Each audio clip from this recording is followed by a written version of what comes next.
The cafe fell silent as Marcus stood up. His hands trembled slightly, but his eyes burned with a quiet determination that made everyone watching hold their breath. What happened next would change not just his life, but the lives of everyone who witnessed it.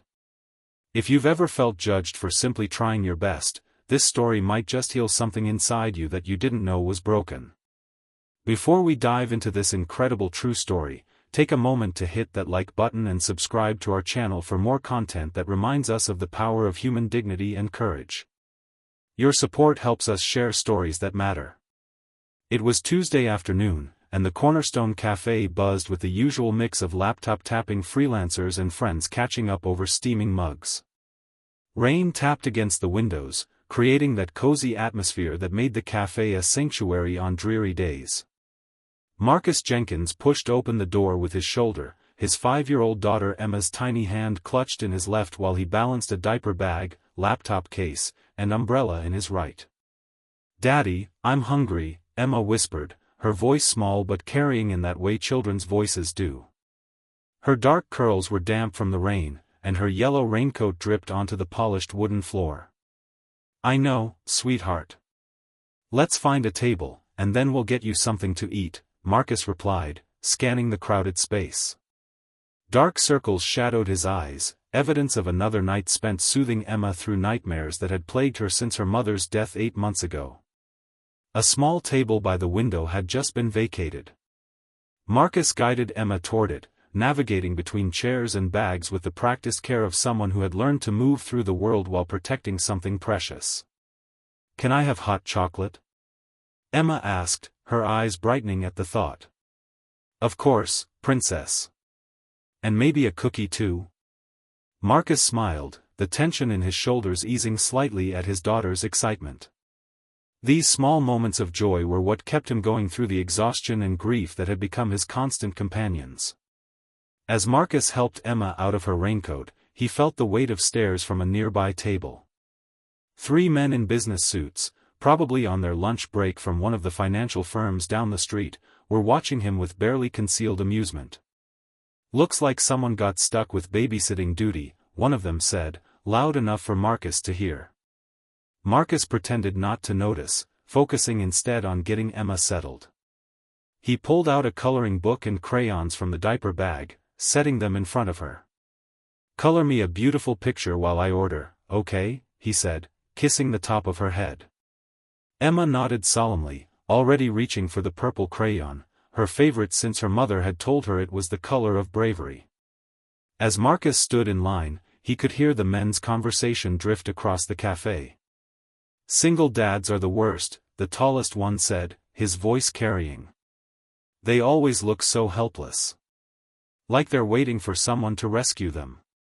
Probably hoping to pick up a new mommy for the kid," another added with a snicker. Marcus felt heat rise to his face, but he kept his eyes fixed on the menu board. He'd heard it all before, the assumptions, the judgment. In the months since Layla's death, he'd learned that grief came with an unexpected side effect: it made you visible in all the wrong ways. When he returned to the table with their order, Emma was hunched over her coloring book, her little face scrunched in concentration. But as he set down her hot chocolate, he noticed her lower lip trembling. "What's wrong, Em?" he asked, sliding into the chair beside her. "Those men are saying mean things about you," she whispered, her eyes filling with tears. "Are you a bad daddy?" Marcus felt something crack inside him. He'd weathered the stares, the whispers, the unsolicited advice from strangers who thought they knew better. He'd smiled through it all, determined to shield Emma from the world's cruelty. But now that cruelty had reached her anyway. "No, sweetheart," he said, his voice steady despite the storm brewing inside him. "Those men just don't understand." "Understand what?" Emma asked, a tear spilling onto her cheek.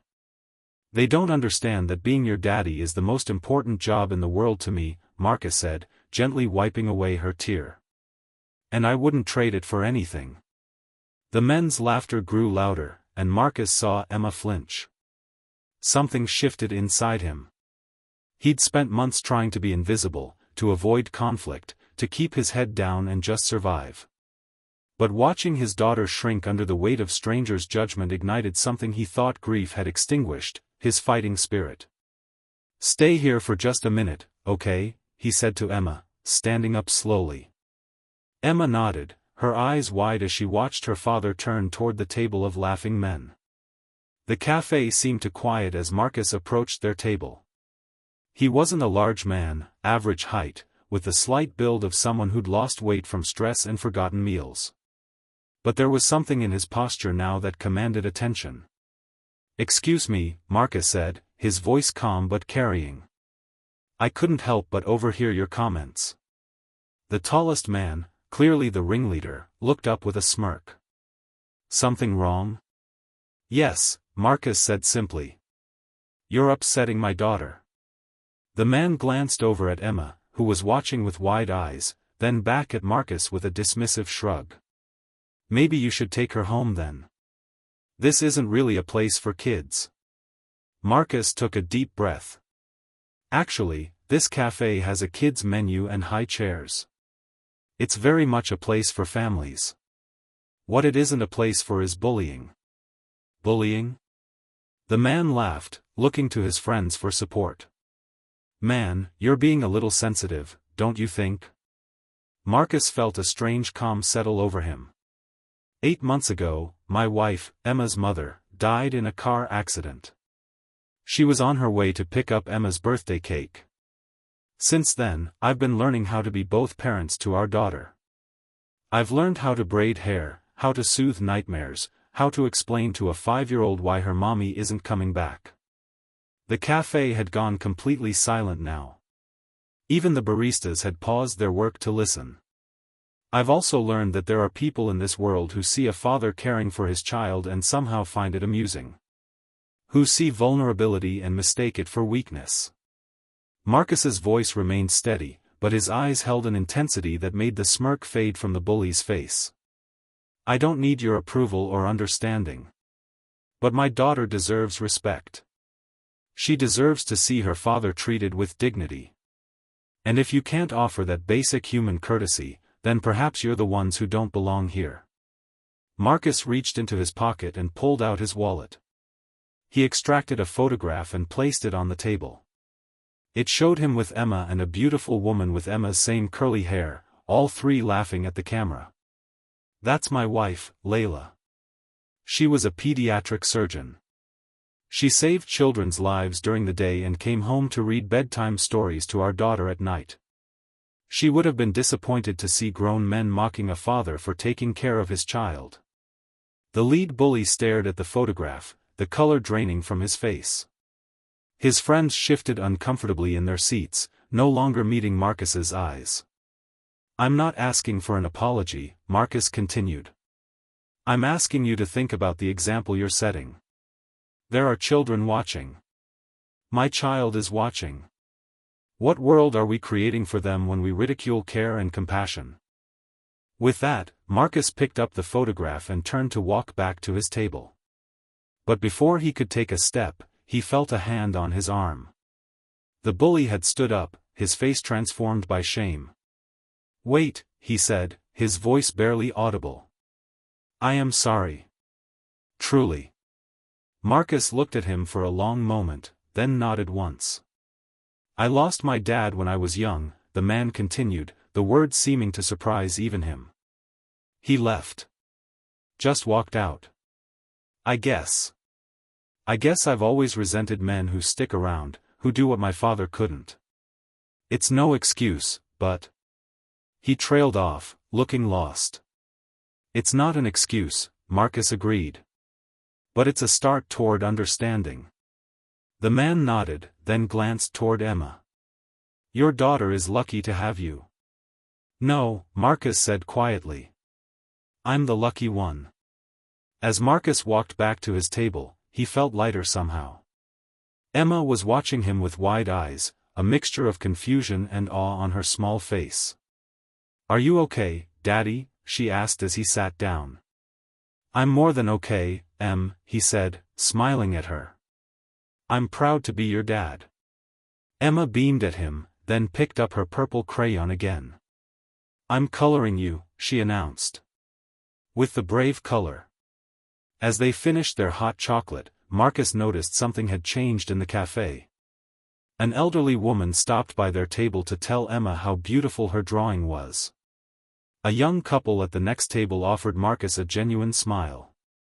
The barista brought over a fresh cookie for Emma, on the house. Small gestures, but they formed a patchwork of kindness that felt like a warm blanket around their shoulders. When they finally gathered their things to leave, the rain had stopped. Sunlight streamed through the windows, casting long golden rectangles across the wooden floor. As Marcus helped Emma with her raincoat, he noticed the bully and his friends had left. But on their table was a note, weighted down by a tip that seemed far too generous. Marcus picked it up, reading the hastily scrawled message.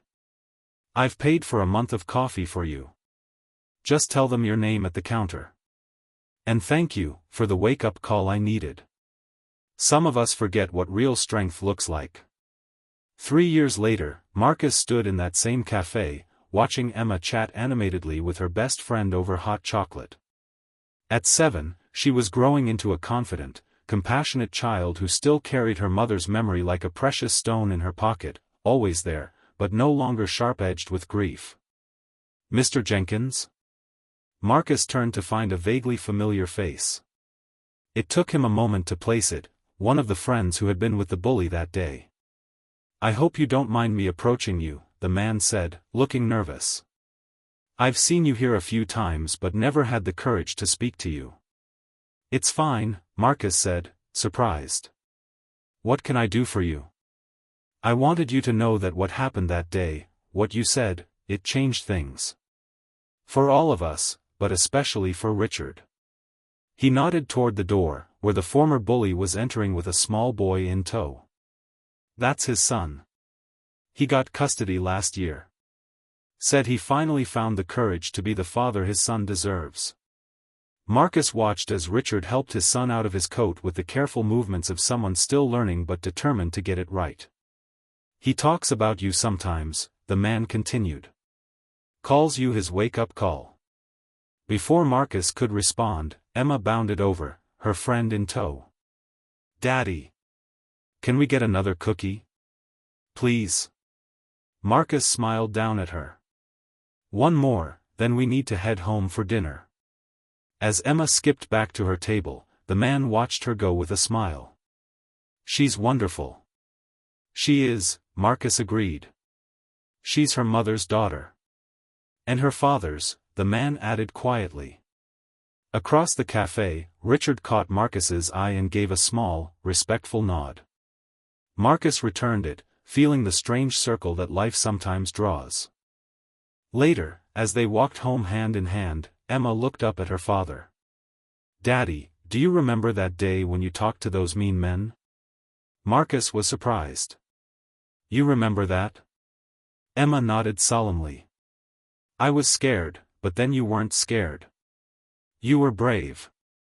And then they weren't mean anymore." Marcus squeezed her small hand in his. "Sometimes people just need to be reminded of who they can be. Like how you tell me I can be anything." "Exactly like that." Emma was quiet for a moment, thinking. "I think Mommy would be proud of us." Marcus felt his throat tighten. "I think so too, Em." "Because we're brave together," Emma declared, swinging their joined hands.